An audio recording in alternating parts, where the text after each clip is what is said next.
"I've never been touched," I whispered, my voice trembling so faint it barely carried over the hum of the rain outside.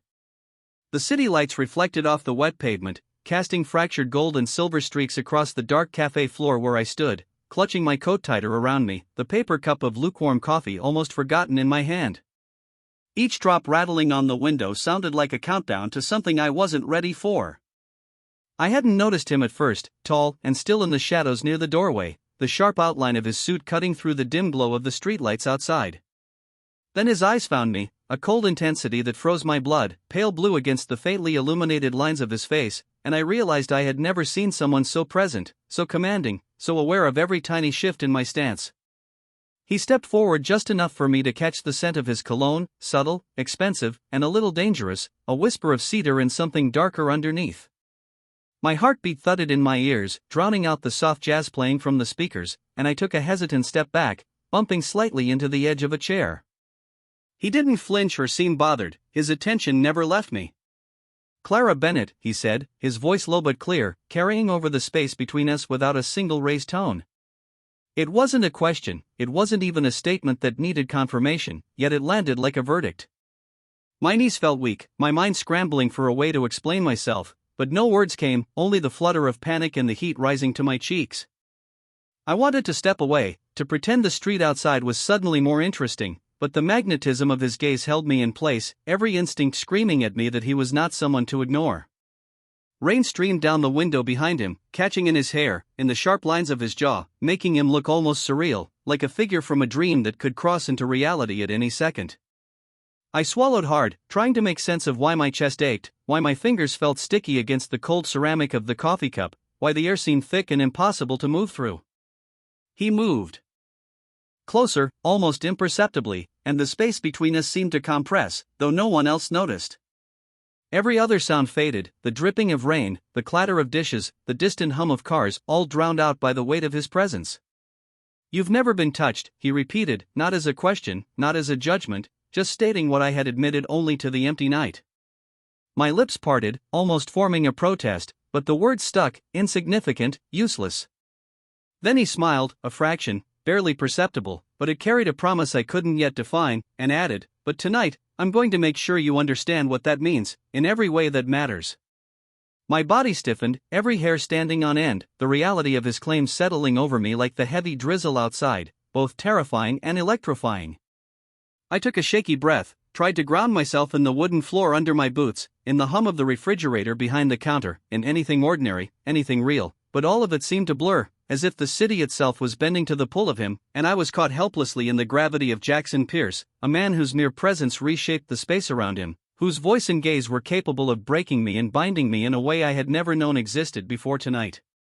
The rain continued to drum against the cafe windows as I followed him out onto the slick sidewalk, each step hesitant, almost as if the pavement itself wanted to resist my movement. Jackson Pierce walked with an effortless grace, the tailored lines of his suit cutting a sharp silhouette against the diffuse streetlight, his hands casually in his pockets, but every inch of his body radiated control. I kept my hands clasped tightly around the strap of my backpack, trying to anchor myself in some sense of normality, but the cold air bit through my sweater, and I realized that no physical sensation could compete with the pull he exerted over me. He stopped near a sleek black car parked under a flickering lamp, and I noticed how every surface of the vehicle gleamed even in the rain, reflecting the distorted lights of the city around us. My shoes made soft splashes in the puddles as I approached, but Jackson did not turn toward me, his profile as steady as a sculpture carved from marble, yet something about the tension in his shoulders hinted at his awareness of every heartbeat I had. The street was empty, save for the occasional rumble of a taxi passing far down the avenue, but it felt impossibly close, the world shrinking to the space between him and me. He finally glanced at me, a faint tilt of his chin, and spoke with the calm certainty of someone who expected obedience, though not in the harshest sense. "Keep your pace steady, do not rush." I nodded automatically, unsure whether it was the instruction or the subtle command of his presence that compelled me. The street lamp buzzed and flickered, momentarily casting shadows across his face that deepened the hard lines of his jaw and the slight crease in his forehead, and I caught myself studying every detail, from the subtle scar just above his left eyebrow to the way his hair, dampened slightly by the rain, framed his piercing eyes. We reached the car, and he opened the passenger door for me without a word, his movements precise, deliberate, and efficient. Sliding into the seat, I became acutely aware of the scent of his cologne, mingled with the faint warmth of leather, a reminder that the ordinary world had been suspended the moment we stepped outside the cafe. The door clicked shut, and he walked around to the driver's side, sliding behind the wheel with the same unhurried confidence that seemed to define every motion of his being. The engine purred to life, low and smooth, and we merged into the wet streets, the tires hissing softly over the slick asphalt. I kept my eyes on the city outside, the reflections of neon signs and streetlights rippling in the puddles like liquid glass, but I could not escape the sensation of him beside me, not just physically, but as if he occupied some part of my awareness I could not reach or resist. He spoke intermittently, each sentence measured, his voice like the soft roll of distant thunder, cutting through the hum of the car and the rain. You are not to worry about what comes next, Clara. Observe. Learn. Follow. His words were not questions, they were statements of fact, layered with authority that made my fingers tighten around my lap. I tried to focus on the passing streets, the unfamiliar neighborhoods illuminated by the scattered glow of streetlights, the occasional honking horn far behind us, anything to distract from the intensity radiating from him. But every glance I dared steal from his profile revealed a man utterly composed, unflappable, yet in some small way watching, noting, and subtly testing me. I realized then that this ride was more than transportation, it was an initiation into a space where power was exercised quietly, deliberately, and with complete control, and I was caught between fear and fascination, aware that the choices I made in the next few minutes could define the uncharted dynamics between us. My chest tightened with the knowledge that I was in a new reality, one where every word, every glance, and every breath mattered, and I could only listen, follow, and observe as Jackson Pierce guided us through the slick, rain-soaked streets of a city that suddenly felt much larger, more dangerous, and infinitely more compelling than I had ever imagined. We drove through streets that gleamed with reflections from puddles, the neon signs and traffic lights casting fractured colors across the wet asphalt, making every ordinary building seem almost surreal in the glow. Jackson Pierce remained silent for most of the ride, his hands steady on the wheel, eyes fixed on the road ahead, but I could feel his awareness as if it stretched across the car and into the world outside. Every subtle adjustment he made, the slight tilt of his chin, the way his fingers hovered briefly on the steering wheel spoke of a precision that made the air around him feel charged, almost electric. I tried to occupy my mind with mundane thoughts, counting the streetlights, noting the distant glow of diners and corner stores, but the tension between us, unspoken and palpable, made it impossible to focus on anything else. The car finally slowed in front of a tall building, its glass facade reflecting the rain in long vertical streaks, making the entrance shimmer under the soft amber glow of the street lamps. Jackson parked carefully, killing the engine, and turned slightly to glance at me, the faintest hint of a smile brushing his features. I felt an odd mixture of apprehension and curiosity, my hands tightening unconsciously around the strap of my bag. He opened the door for me, the gesture precise, deliberate, almost ceremonious, and I stepped out onto the wet sidewalk, the chill of the night air wrapping around me as I followed him up the steps to the building's grand entrance. Inside, the lobby was vast and silent, the polished marble floors reflecting our movement, the soft hum of the lighting system filling the space like a subtle heartbeat. Jackson led the way, each step measured and confident, and I found myself acutely aware of how small my own steps sounded in the space, my own breathing, my own presence suddenly magnified. He gestured toward an elevator, and we rode in silence, the gentle whir of the machinery accompanying the sound of our breathing, until the doors opened onto a floor that smelled faintly of fresh linen and polished wood. The corridor stretched ahead, lined with tall windows that allowed glimpses of the city lights below, distorted by the falling rain. Jackson paused before a large door, turning to look at me, his piercing eyes meeting mine with an intensity that made my heart thump audibly in my chest. "Clara," he said, his voice calm, measured, yet carrying the weight of command, "walk through with purpose. Every step matters." I swallowed hard and nodded, stepping forward, each movement deliberate, trying to obey while feeling the strange, magnetic pull of his presence. Inside the room, soft light filtered through the tall windows, casting long shadows that stretched across the floor and accentuated the elegance of the space, minimal but refined, every detail carefully arranged. Jackson moved closer, his gaze scanning my reaction, noting the subtle shifts in my posture, the small inhalations and exhalations that betrayed my nerves, and I realized that this moment, this room, this interaction, was more than chance. It was the beginning of a careful observation, a quiet assertion of control, a subtle challenge, and a gentle, almost imperceptible invitation to step into a world I had never imagined, a world in which Jackson Pierce's presence reshaped every ordinary aspect of reality, making even the rain outside feel purposeful, as if it, too, were part of the lesson he intended me to learn. The room was quiet, almost painfully so, except for the faint hum of the city outside and the occasional patter of rain against the tall windows. I could feel Jackson Pierce's presence behind me, a subtle weight pressing gently into my awareness, making it impossible to think of anything else. Every step I took toward the center of the room felt deliberate, measured, and yet I was acutely aware of how my nerves were reacting to his proximity, the way my pulse seemed to echo against the polished wood floor. He moved slowly around the perimeter, his eyes never leaving me, observing the way I adjusted my posture, the slight tremor in my hands as I smoothed the fabric of my coat over my arms, the faint hitch in my breath when the soft carpet under my shoes absorbed the sound of my tentative steps. I wanted to turn, to retreat to the relative safety of the corner nearest the windows, but the space between us seemed to shrink, compressing under an invisible gravity that made every instinct in my body tell me to freeze, yet another part of me compelled me forward, toward him, toward the uncertainty that hung in the air like suspended mist. He spoke then, his voice calm and controlled, carrying a soft authority that seemed to ripple through the room and settle into the very air around us. Do not try to anticipate. Focus. Observe. Everything matters in how you choose to move. I nodded, almost imperceptibly, focusing on the small details of the room, the warm glow of the lamps reflecting off the carefully arranged furniture, the subtle scent of polished wood and fresh linen, and yet I could not ignore the steady presence behind me, a constant reminder of control and careful observation. As I took another step, the soft click of my heels on the floor made me hyper-aware of the sound, the echo bouncing subtly through the space, and I could feel his eyes tracing each movement, noting, recording, shaping the dynamics between us without a word of instruction beyond the occasional measured phrase.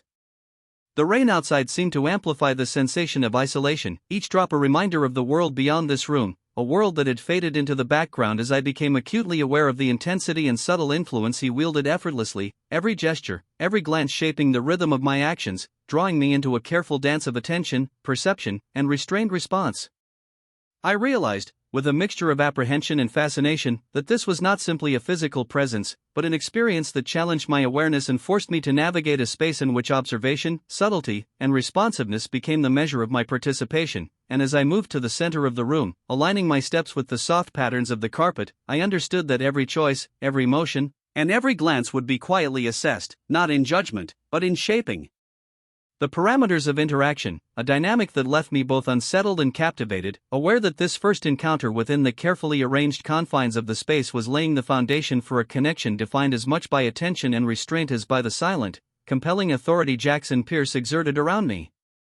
The soft light from the floor lamps illuminated the space around me, casting long, gentle shadows across the polished wood, and I felt the weight of the moment pressing in, an invisible presence that made every breath deliberate, every heartbeat a reminder that nothing ordinary existed here. Jackson Pierce stood near the far wall, the slight angle of his body catching the light in a way that highlighted the precision of his posture, the subtle tension in his shoulders that spoke of awareness and quiet control. I took a cautious step forward, listening to the faint echo of my shoes against the hardwood, and noted how even in the stillness, the room seemed to pulse with an energy that was all his. The scent of rain lingering on our coats mixed with the warmth of polished leather and the faint aroma of cedar from the room, creating an atmosphere that felt alive yet contained.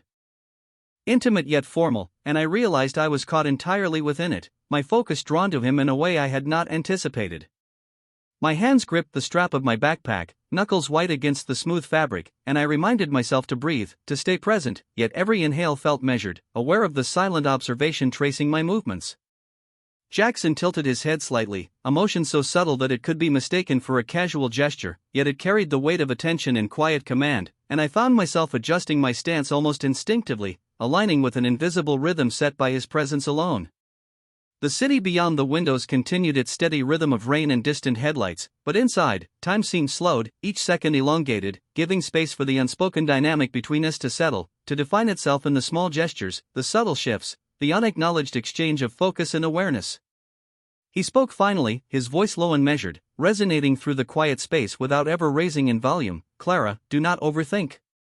Move with intent, observe the details, let your presence matter.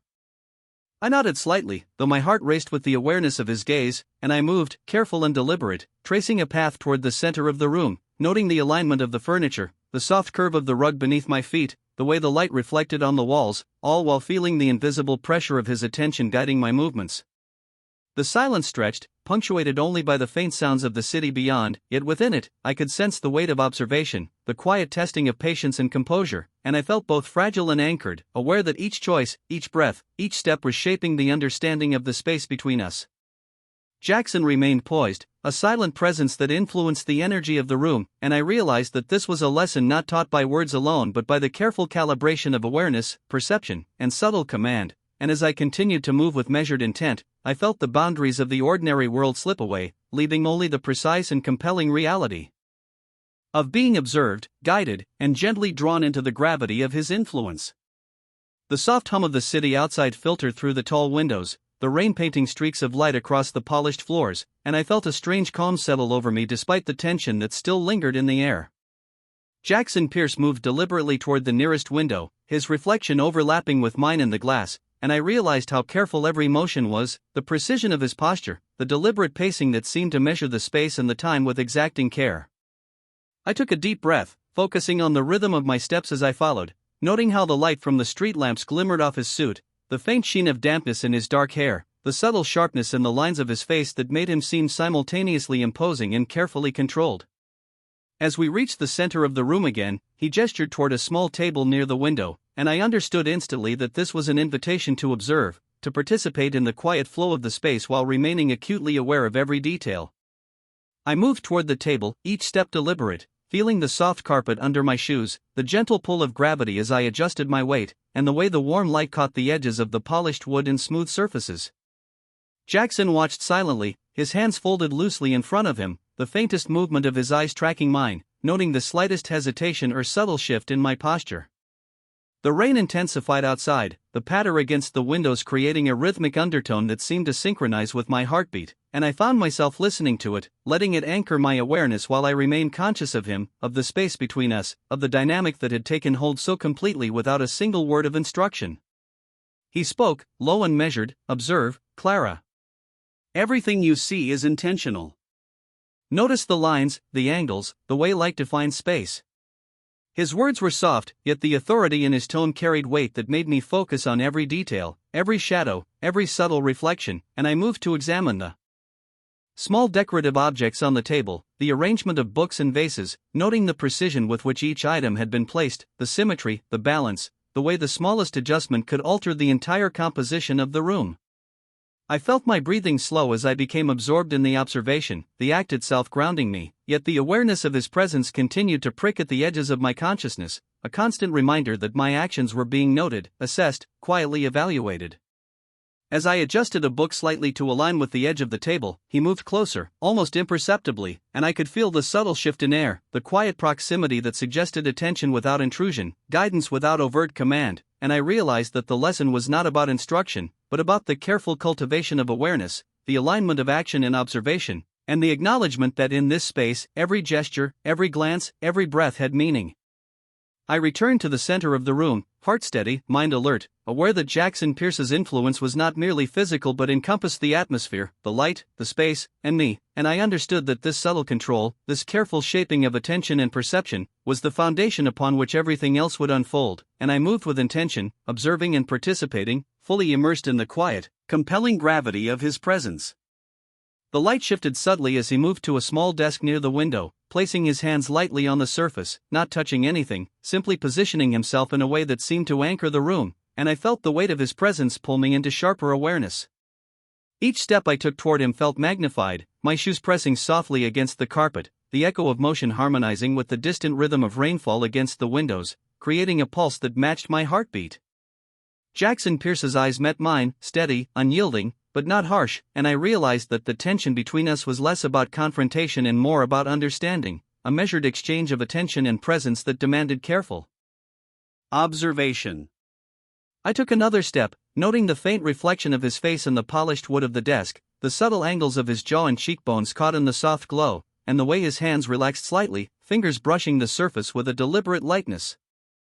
The air seemed to vibrate with quiet energy, a rhythm established without words, a silent conversation of movement and gaze, and I felt my own awareness sharpen, attuned to the smallest shifts in posture, the faintest inflection in his voice, the way the light defined space around us. He spoke softly, his tone deliberate, a guiding current threading through the silence. Notice how the light falls, how the shadows stretch. Every element here has purpose, every detail matters. You are learning not just to see, but to perceive. I nodded, slowly, my gaze sweeping over the room, cataloging the arrangement of objects, the alignment of chairs, the subtle reflections in the glass, the slight imperfection in the floor pattern, and I realized that this exercise was not merely about observation, but about presence, about understanding how influence can be quiet and precise, shaping perception without ever intruding overtly. Jackson stepped back slightly, his eyes never leaving mine, and I felt the subtle pull of his attention guiding my movements, encouraging measured steps, deliberate glances, a calibration of awareness that was as much about understanding my own response as it was about noting the environment. The rain intensified outside, and the rhythm of its sound became a backdrop for the meticulous attentiveness he inspired, a quiet counterpoint to the steady, deliberate energy he projected.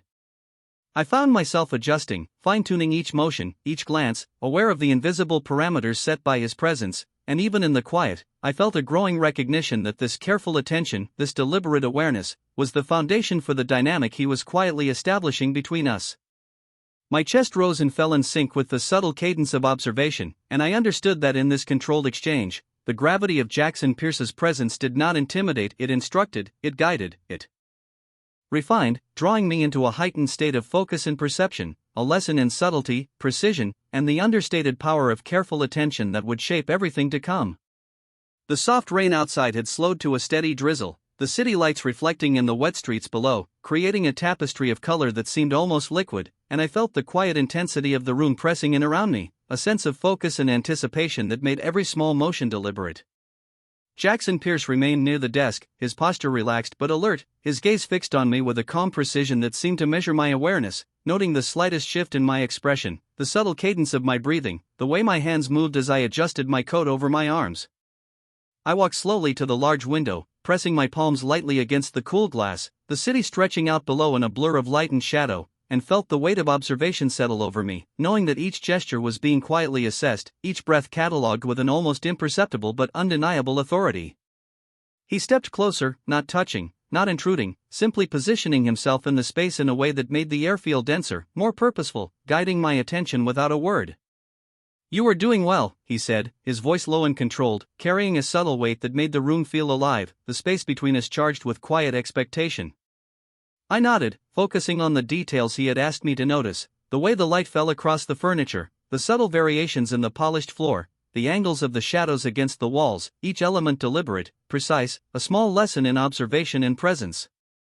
I turned slightly, adjusting my stance, feeling the soft texture of the carpet under my shoes, the gentle chill from the window brushing against my skin, the faint echo of our movements in the still air, and I could sense him noting every microshift, his gaze a constant, steady presence that seemed to draw out my awareness, heightening my perception of the room and the subtle dynamics at play.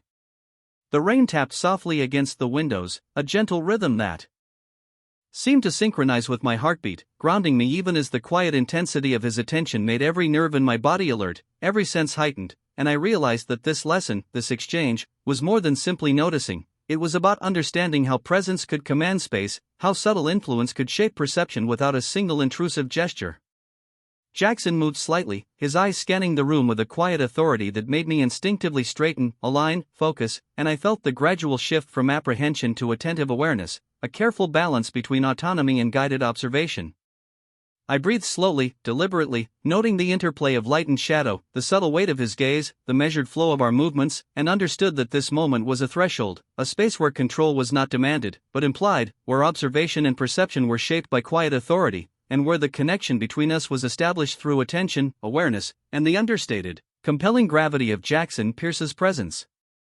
The city outside had quieted to a gentle drizzle, the streetlights reflecting in the wet asphalt like liquid gold, and I felt the culmination of the evening pressing gently around me, a quiet intensity that left every sense heightened.